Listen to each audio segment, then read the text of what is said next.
என் இனிய தோழர்கள் மற்றும் தோழிகளுக்கு பஞ்சாங்க நேரம் சேனலின் அன்பான வணக்கம்.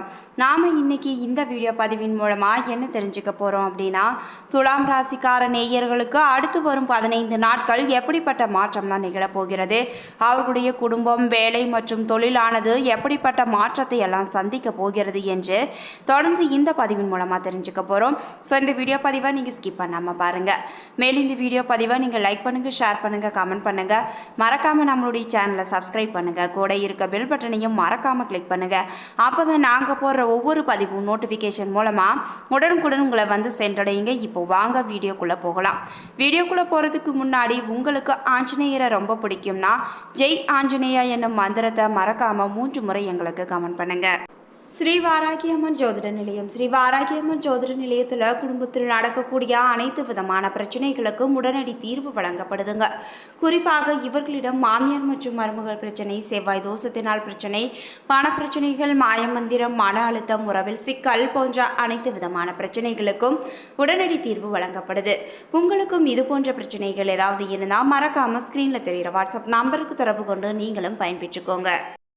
துலாம் ராசிக்கார நேயர்களே, உங்களுக்கு அடுத்து வரும் 15 நாட்களும் உங்களுக்கு எப்படிப்பட்ட மாற்றம் நிகழுது என்று பார்க்கலாங்க. மே மாதத்தின் 2வது வாரத்தில் திருக்கணித பஞ்சாங்கப்படி நவகிரகங்களின் சஞ்சாரத்தை பார்த்தால் சூரியன் மேச ராசியிலேயே இருக்கிறாருங்க. 14ஆம் தேதி ரிஷபத்திற்கு இடம் மாறவும் செஞ்சுட்டாரு. மேலும் செவ்வாய் மீன ராசியிலேயே இருக்கிறாரு. புதன் வக்ர நிவர்த்தி அடைந்து மேச ராசியிலேயே அமர்ந்திருக்கிறாருங்க. ரிஷபத்தில் குருவும் சஞ்சரிக்கிறாரு. சுக்கிரன் மேச ராசியிலேயே சஞ்சரிக்கிறாரு. கும்பத்தில் சனி, மீனத்தில் ராகு, கன்னியில் கேது என கிரகங்களும் சஞ்சரிக்குது. இந்த வாரத்தில் கிரக மாற்றம் எதுவும் கிடையாது. சந்திரன் இந்த வாரம் ரிஷபம், மிதுனம், கடகம், சிம்மம் ஆகிய ராசிகளில் பயணம் செய்கிறாரு. கன்னி, துலாம், விருச்சிகம், தனுசு ஆகிய ராசிக்காரர்களுக்கு சந்திராஷ்டமம் இருக்கிறதுனால கவனமுடன் இருக்க வேண்டும். மேலும் இந்த வாரம் கிரகங்களின் சஞ்சாரம் கூட்டணி பார்வைகளால் மேசம் முதல் மீனம் வரை 12 ராசிக்காரர்களுக்கும் யாருக்கு அதிர்ஷ்டம் அதிகரிக்கும், சுபவிரிய செலவுகள் யாருக்கு வரும் என்று தொடர்ந்து இந்த பதிவில் தெரிஞ்சுக்கலாம்.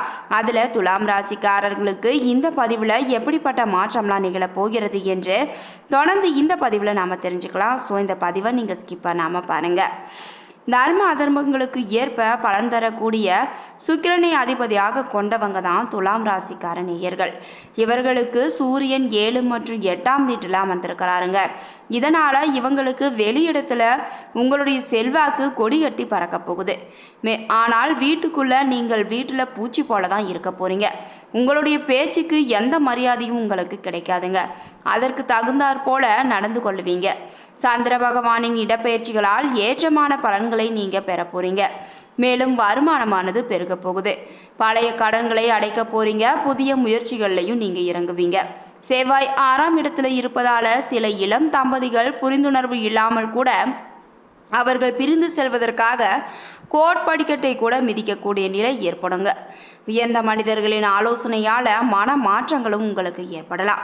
புதன் 7ஆம் வீட்டில் இருப்பதால் 1க்கு 2ஆக லாபம் வரும் என்று ஆசை வார்த்தை காட்டி உங்களை ஏமாற்ற பல பேர் நினைப்பாங்க. விழிப்போடு நடந்து அதிலிருந்து விடுபட நீங்கள் முயற்சி செய்ய வேண்டும். குரு 8ஆம் வீட்டில் இருப்பதால் வியாபாரத்தில் மிகுந்த எச்சரிக்கையுடனும் கவனமுடனும் நீங்கள் செயல்பட வேண்டும். அரசாங்க ஊழியர்களை பகைத்து கொள்ளவும் கூடாது. தனியார் துறை ஊழியர்கள் உழைப்புக்கேற்ற வருமானமும் பெறுவாங்க. சுக்கிரன் 7ஆம் வீட்டில் இருப்பதால் கலைத்துறையினர் சில போராட்டங்களை சந்திக்க வேண்டிய நிலை கூட வருங்க. திருமண நிகழ்ச்சிகளுக்காக செலவு செய்ய வேண்டிய கட்டாயம் கூட உண்டாகலாம். சனி 5ஆம் வீட்டில் இருப்பதால் பழைய வீட்டை புதுப்பித்து அலங்காரமும் செய்வீங்க. புதிய வீடு கட்டுவதற்கான திட்டங்களையும் நீங்கள் செயல்படுத்துவீங்க. ராகு 6ஆம் வீட்டில் இருப்பதால் பிள்ளைகளின் படிப்பு செலவுக்காக கடன் வாங்கவும் செய்யலாம். கேது 12ஆம் வீட்டில் இருப்பதால் பெரிய மனிதரின் சந்திப்பால் குடும்பத்தில் மங்கள நிகழ்ச்சிகள் கண்டிப்பாக நடைபெறும். 11 மற்றும் 12ஆம் தேதிகளில் சந்திராஷ்டமம் இருக்கிறதுனால நீங்கள் எந்த ஒரு செயல்லையும் எச்சரிக்கையுடன் செயல்பட வேண்டும். மேலும் துலாம் ராசிக்காரர்களுக்கு இந்த வாரத்தில் கணவன் மனைவி இடையே எந்த ஒரு கருத்து வேறுபாடும் ஏற்படாமல் உங்களிடையே அந்யோன்யம் அதிகரித்து காணப்படும். காதலர்கள் தங்களுக்குள்ள பரிசு பொருட்களை வழங்கி மகிழ்வாங்க. கடந்த சில வாரங்களாக மனதில் வைத்திருந்த வெளிநாட்டு சுற்றுலா பயண எண்ணங்கள் இந்த வாரம் உங்களுக்கு கைகூடி வரப்போகுது. பயணங்களில் சற்று கவனமுடனும் எச்சரிக்கையுடனும் இருக்க வேண்டும். மேலும் உங்களுடைய மனதில் உற்சாகம் அதிகரித்து காணப்படும். செலவுகளும் அதிகரிக்க போகுது. சிலர் புதிய வேலைக்கு மனு போட்டு அதில் சாதகமான பதிலையும் நீங்கள் பெற போறீங்க. தேவையில்லாத பிரச்சனைகளை நீங்கள் தலையிடக்கூடாதுங்க. அந்த பிரச்சனைகளை நீங்கள் தலையிடுவதை தவிர்த்தால் மட்டுமே உங்களுடைய அமைதிக்கு எந்த ஒரு பங்கமும் ஏற்படாது. பெண்களுக்கு எதிர்பாராத செலவுகளும் ஏற்பட்டு கொண்டு தான் இருக்கும். அதை திறமையாக சமாளிக்கும் திறமையும் நீங்கள் பெற்றிருப்பீங்க.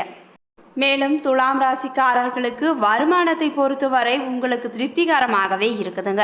செலவுகளும் அவசிய செலவுகளாகவே உங்களுக்கு இருக்கும். கணவன் மனைவிக்கிடையே அந்யோன்யமோ அதிகரித்து தான் காணப்படும். எதிர்பார்த்த நல்ல செய்தி இந்த வாரம் கிடைப்பதற்கு அதிகப்படியான வாய்ப்புகளும் இருக்குது. பொறுப்புகளை நிறைவேற்றுவதற்காக கொஞ்சம் அலைச்சலும் அதனால சோர்வும் உங்களுக்கு ஏற்படும்.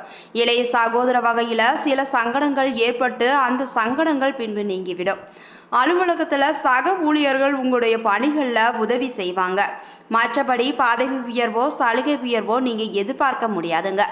சிலருக்கு இருக்கும் துறையில் இருந்து வேறு துறைக்கு மாறக்கூடிய நிலை கூட ஏற்படலாம். வியாபாரத்தில் விற்பனை இருந்தாலும் கூட அதற்கு ஏற்ற நல்ல லாபம் உங்களுக்கு கிடைக்காதுங்க. எனவே பொறுமையை விடாமல் வியாபாரத்தில் கவனமாக இருப்பது தான் உங்களுக்கு நல்லது. பற்று வரவுல சற்று கவனமாக நீங்கள் இருக்க வேண்டும். குடும்பத்தை நிர்வகிக்கும் பெண்களுக்கு போதிய பணம் கிடைப்பதால மனநிறைவு உங்களுக்கு உண்டாகும். அலுவலகத்துக்கு செல்லும் பெண்களுக்கு பணிகளில் எச்சரிக்கையுடனும் கவனமுடனும் இருக்க வேண்டும்.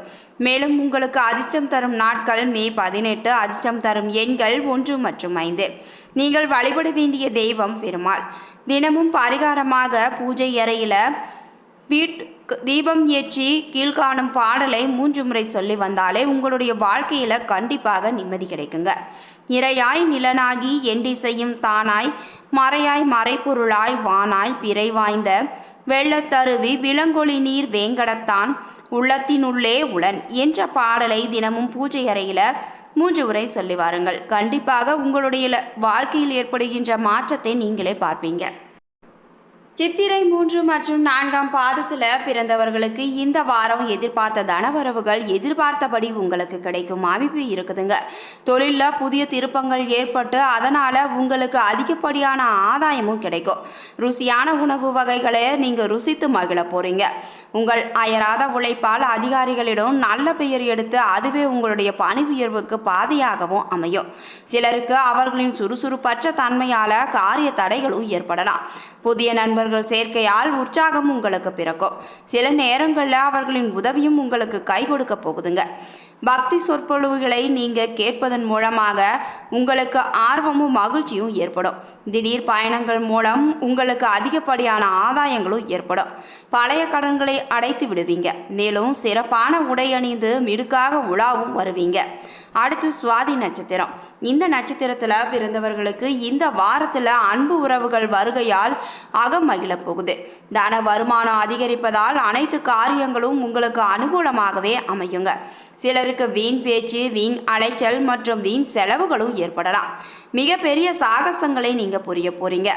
அதிகாரிகளுடன் வீண் சச்சரவுகளை விலக்கினால் மட்டுமே பணியில் எதிர்பார்த்த உயர்வுகளும் உங்களுக்கு இருக்கும். புதிய தொழில் தொடங்க எடுக்கப்படும் முயற்சிகள் அனைத்துமே உங்களுக்கு வெற்றி பெறும் காலம் கனிந்து வரப்போகுதுங்க. சில நேரங்களில் சுறுசுறுப்பற்ற நிலையும் மனோபயம் நிலவும் காணப்படுங்க. மகான்களின் ஆசியும் புதிய தொடர்புகள் மூலமாக நன்மைகளும் உங்களுக்கு ஏற்படும். போட்டி பந்தயங்களில் ஏற்படும் வெற்றியால் உங்களுடைய சம்பாதிக்கும் திறனும் அதிகரித்து கொண்டே செல்லும். அடுத்து விசாகம் 1, 2, 3ஆம் பாதம். இந்த நட்சத்திரத்தில் பிறந்தவர்களுக்கு இந்த வாரம் வீட்டில் நடக்கும் சுப நிகழ்ச்சிகளால் உங்களுடைய மனமானது ஆனந்த வெள்ளத்தில் பொங்க போகுதுங்க. பங்கு சந்தையில் ஆலோசித்து இறங்குவது உங்களுக்கு நல்லதுங்க. பழைய பொருட்களை விற்பனை செய்யும் வியாபாரிகள் நல்ல வருமானத்தை நீங்கள் அடைவீங்க. கல்வியில் தேர்ச்சி ஏற்பட கடின உழைப்பு உங்களுக்கு தேவைப்படுது. புத்திர பாக்கியம் ஏற்பட இல்லத்தில் மகிழ்ச்சியானது பொங்க போகுது. புதிய விரிவாக்கங்கள் செய்வதால் தொழிலில் புத்துணர்ச்சியும் நல்ல வளர்ச்சியும் ஏற்படுங்க. மேலும் மேலதிகாரிகளின் உதவியால் உயர் பதவிகளும் கிடைக்கும் வாய்ப்பு இந்த வாரத்தில் உங்களுக்கு ஏற்பட போகுது. அரசு வேலைக்கு மனு செய்தவங்க அனுகூலமான பதில்களை நீங்கள் பெறலாம். மேலும் வியாபாரிகளுக்கு வியாபாரம் ஏற்ற இறக்கமின்றி ஒரே சீராகவே இருக்கும். குடும்ப சந்தோஷம் குறைவில்லாது நிறைந்திருக்குங்க. இதுவரைக்கும் துலாம் ராசிக்கார நேயர்களுக்கு அடுத்து வரும் 15 நாட்கள் எப்படிப்பட்ட மாற்றம் எல்லாம் நிகழப் போகிறது என்று பார்த்தோம். இந்த பதிவானது துலாம் ராசிக்கார நேயர்களுக்கு ஒரு நல்ல பதிவாக இருந்திருக்கும் நம்புறேன். இது போன்ற பதிவுகளை நீங்கள் உடனுக்குடன் தெரிஞ்சுக்கணும்னா மறக்காமல் எங்களுடைய சேனலை சப்ஸ்கிரைப் பண்ணுங்கள். கூட இருக்க பெல் பட்டனையும் மறக்காமல் கிளிக் பண்ணுங்கள். அப்போ தான் நாங்கள் போடுற ஒவ்வொரு பதிவும் நோட்டிஃபிகேஷன் மூலமாக உடனுக்குடன் உங்களை வந்து சென்றடையுங்க. நன்றி நண்பர்களே.